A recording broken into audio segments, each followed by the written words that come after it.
digital. Di era sekarang ini, bukanlah hambatan dalam mendidik generasi penerus bangsa.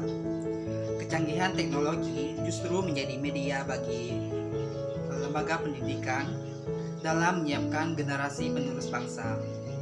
Di era digital ini, tantangan guru pun ada berbagai macam.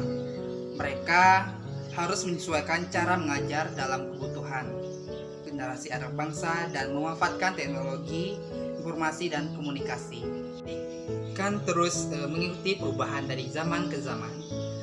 Seiring waktu perkembangan zaman, memasuki era digital pada saat ini, perkembangan anak didik sangatlah berbeda dari zaman dahulu. Misalnya dari segi permainan ataupun lain sebagainya. Terus anak zaman sekarang itu sangat jarang yang pernah atau bisa memainkan permainan zaman dulu. Sekarang mereka lebih akrab dengan permainan dalam aplikasi seperti gadget.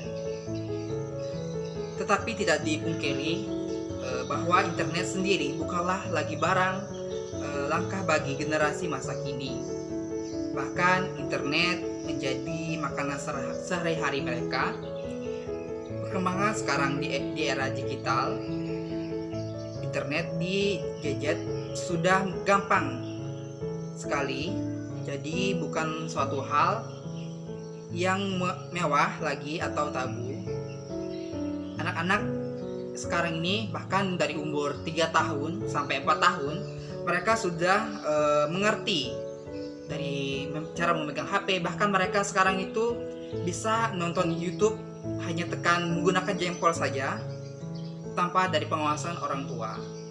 Seiring berjalannya waktu, kemajuan teknologi dan kemudahan melakukan berbagai aktivitas berisiko menjauhkan anak-anak dari nilai-nilai leluhur di masyarakat. Banyak kasus yang terjadi pada anak yang akrab melakukan aksi bullying atau kekerasan kepada orang lain yang sebaya, menjadi individual dan kurang bisa mudah mengakses informasi, membuat anak lebih dini mengenal tentang seksual. Anak-anak di pedesaan maupun di perkotaan sama-sama terkepung perkembangan zaman. Jika tidak dibentangi, ini akan sangat berbahaya bagi perkembangan mereka.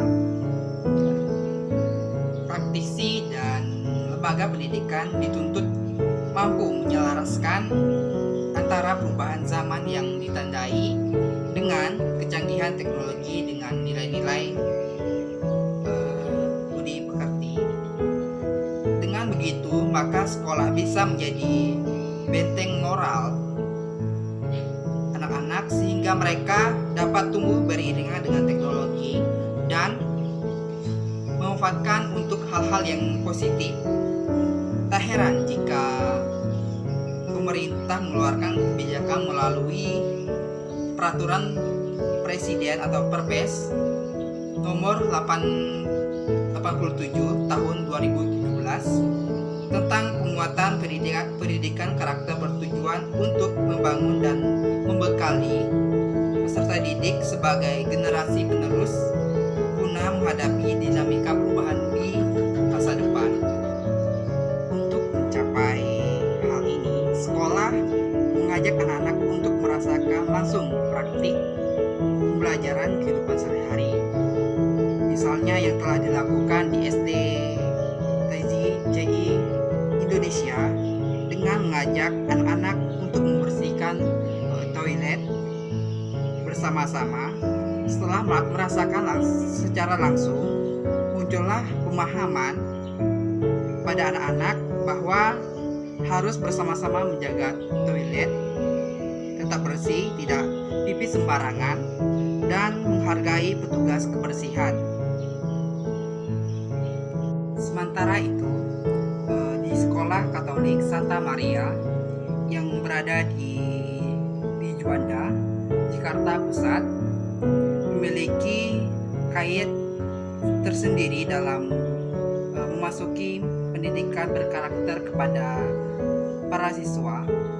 Menurut kepala sekolah Santa Maria Jakarta, Suster Anastasia, sebuah sekolah harus membangun karakter yang kuat sehingga murid-murid tidak mudah terbawa arus zaman.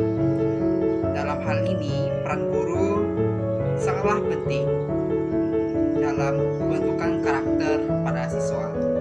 Untuk menumbuhkan nilai-nilai leluhur masyarakat dan berkarakter, sekolah juga mengajarkan tentang pluralisme. Dalam hal ini, sekolah mengundang tokoh-tokoh setiap agama untuk memberikan pemahaman tentang perayaan hari raya. Saat ini arus zaman di era digital ini, Indonesia kecenderungan memulai membelah diri. Kami sebagai lembaga pendidik harus membuat anak-anak belajar untuk hidup bersama. Di sini juga kami juga memperkenalkan agama-agama lain untuk memperkenalkan saudara-saudara kita sehingga tidak ada kecurangan dan lain-lainnya. Dalam kegiatan kita sehari-hari selalu penuh dengan perencanaan, akan tetapi sering tidak disadari bahwa kita telah melakukan perencanaan. Sebagai contoh, besok kita mau kemana, akan mengerjakan apa, bagaimana caranya. Itu semua adalah suatu pertanyaan atau perencanaan. Oleh karena itu, di sini guru dituntut mengembangkan kegiatan pembelajaran dengan berbagai mode dan metode pembelajaran yang dapat membangun kemampuan berpikir siswa. Dari materi saya, mohon maaf kalau ada kekurangan. Sekian dan terima kasih. Shalom.